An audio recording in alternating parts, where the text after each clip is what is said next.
sun no longer rose the way it used to. In the small village of Illyria's edge, mornings arrived quietly, wrapped in a pale gray light that barely touched the stone streets.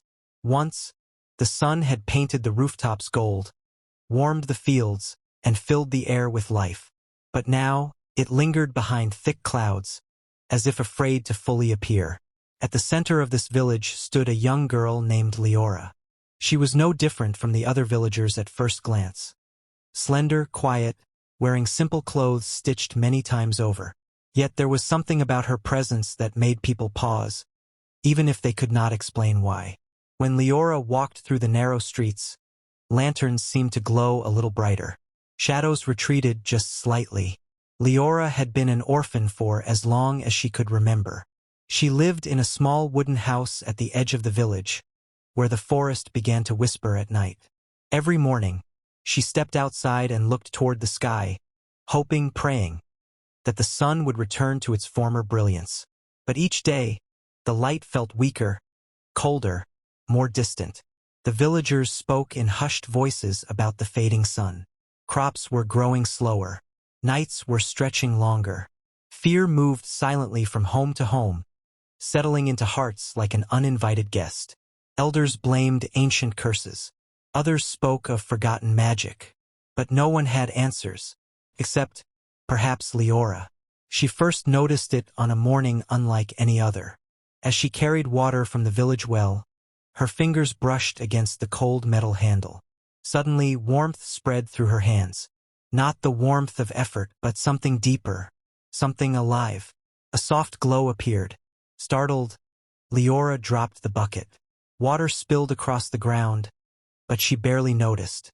Her hands shimmered with a gentle golden light, pulsing slowly, like a heartbeat. She gasped and pulled her hands close to her chest, fear tightening her breath. The light dimmed, then vanished. The elder's voice was calm, but every word carried weight. She slowly unrolled the ancient scroll. Its surface cracked and yellowed with age. Symbols etched in faded gold shimmered faintly as candlelight danced across them. Leora leaned closer, feeling the familiar warmth rise in her chest. "These words were written before your village was built," the elder said. "Before the sun began to fade." She traced a finger across the scroll. "When the light weakens and shadows grow long, a child will rise from quiet beginnings. She will carry the warmth of the sun within her hands." Leora's breath trembled. The elder looked up. "That child is you." The room felt suddenly smaller.